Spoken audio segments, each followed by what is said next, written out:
Welcome to this playthrough of Microsoft Flight Simulator and this virtual flight deck of the Embraer Regional Jet 145. Let's get right down to business here and start up this aircraft.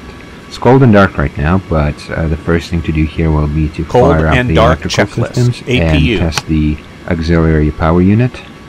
And as we turn on the electric systems and avionics power, you can see that the aircraft is slowly coming to life.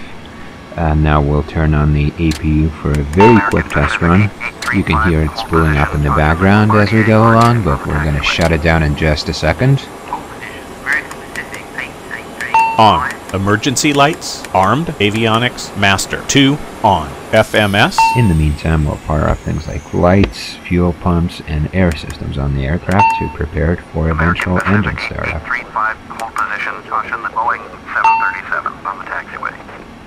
So now on the screens you can see that the plane's navigational systems and gyroscopes are aligning.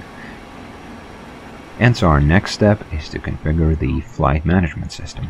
You can see it's this console right here in the center of the cockpit. The first thing we need to do here is to load our plane's position, which we load from the GPS system. Next step is to load up a flight plan. Here we already have one prepared, so we just hit a button and off it loads. And enter, besides our main flight plan, also an alternate destination, which in this case is the Raleigh-Durham Airport. Here it is, entered into the system. Finally, we already know that runway 32 is going to be used for takeoff here, so we'll also enter it into the system and prepare to take off from there. So the next thing we need to do here is to configure the performance of our aircraft.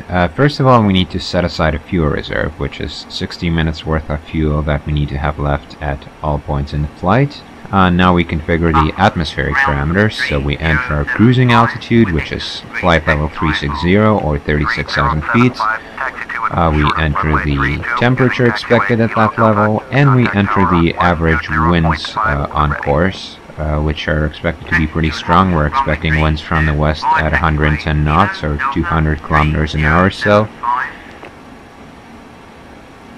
And there we have it entered. And finally we need to enter the weights. So the weight of the fuel already on board, which is 6,610 pounds. The number of passengers, which is 34.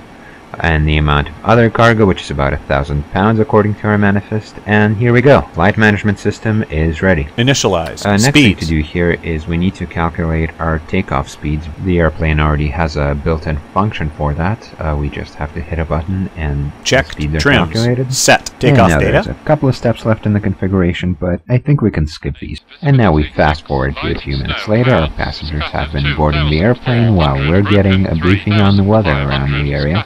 As you can see, it's snowing around us, but other than that, things are looking not too bad. Quite manageable, although we can expect some icing as we take off, so we want to make sure that our de-icing systems are in good order. Presumably the airplane would have been de-iced as the passengers have been boarding. They're almost all on board. In fact, here comes the stewardess to tell us that they all are on board and we're ready to shut the door. So while everyone gets settled in, we're going to ask for our clearance from the tower control, shut the door, and Ladies and gentlemen, get ready for our next step. Crew, welcome aboard this flight. We hope you enjoy flying with us. Before takeoff, we would like to encourage all passengers to watch our cabin crew display the safety features of the aircraft. So one last look at our systems to make sure everything is in good order. As we get disconnected from the gate, change radio frequency, and ask for our clearance to go to Charlotte. Hopefully they're going to give it to us right away, and we'll be able to push back in a minute. Ladies and gentlemen, welcome aboard. Our crew members are committed to ensuring your comfort and above all, your safety. We'd like to take a few minutes to and so as that safety announcement is read out, we get our clearance information, take very careful note of everything. We'd appreciate your attention during this important safety briefing. Safety starts with your seatbelt. Whenever the seatbelt light is turned on, your seatbelt must be fastened low and tight across your lap. Simply slide the middle end into the buckle and adjust by pulling on the loose end of the strap. Lift the buckle to release. And enter the transponder code and altitude assigned before confirming everything and switching to ground frequency to ask for pushback. To the Charlotte Douglas Airport via publicly parked It's important that you know how to exit the aircraft as quickly as possible. This aircraft has emergency exits, each marked with the red and white exit signs. Now would be a good time to take a moment and locate the two exits nearest you, keeping in mind that your nearest exit may be behind you. All doors are equipped with evacuation slide rafts, which may be detached and used as flotation devices. US Air 2491, read back correct. Alright, it's time to switch to ground frequency, ask for our pushback clearance, and as soon as that's given, we're going to start really firing up the remainder of the systems of this aircraft to get the engines ready to start. An oxygen mask will appear from the compartment above your seat. Reach up and pull the mask towards you to start the flow of oxygen. Place the mask over your nose and mouth and tighten the elastic band around your head by And pulling with on that either permission side given, and we breathe whip out our startup checklist and start going through the items and getting the airplane running completely on its own power. Ready to start checklist. Fasten belts, no smoking. On, red beacon. On, fuel pump power, 2, on. Pneumatic panel, checked, emergency parking brake, on. Steering, in up, doors, closed, end of checklist. And now the auxiliary power unit is powering up again. This time it's actually to get our engines started. The APU is kind of like a starter motor. It gets the main jet engine spinning just enough so that we can hit the ignition and it'll go. It also provides electrical power and pressurized air while the engines are not running and while the airplane is disconnected from a ground power source so that we don't waste batteries. It has to be turned on before we disconnect completely from ground power. But once we do, the airplane is running completely on its own. And we are now disconnected and ready to push back from the gate.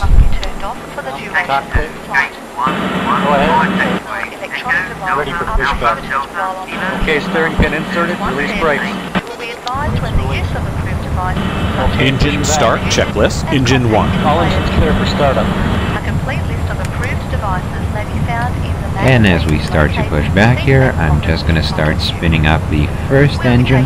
Momentarily, so please make sure that your tray tables, seat backs and footrests are in their upright and stowed position, and that all carry-on baggage. You can see all these vehicles and other gates which are currently empty and waiting for aircraft to arrive. This is a time of day where most of the airplanes are still up in the air. May shift around during the flight.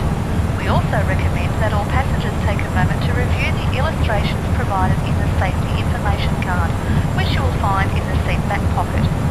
If you have any questions about these important safety and evacuation procedures, please ask a crew member. Thank you for your attention and cooperation. All of us at this airline appreciate the opportunity. And as we push back here past all of these gates, we get turned 90 degrees, facing towards the direction that we're going to taxi in.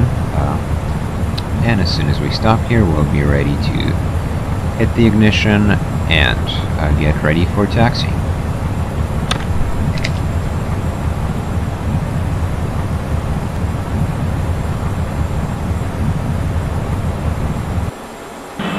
Parking brake. Parking brakes are set. Prepare for taxi and signal on left side. Okay, towing system removed and hand signal on left side.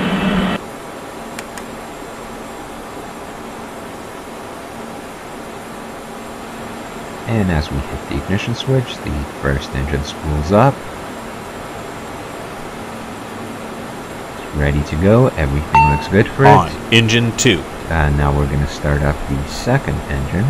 And while we do that, I'm also going to contact the ground frequency and ask them for permission to start taxiing towards the runway so that as soon as the other engine is good to go, we will be rolling. Ground US Air 2491 is with you at 1, ready for taxi. US Air 2491, ground, taxi to runway 32 and hold short.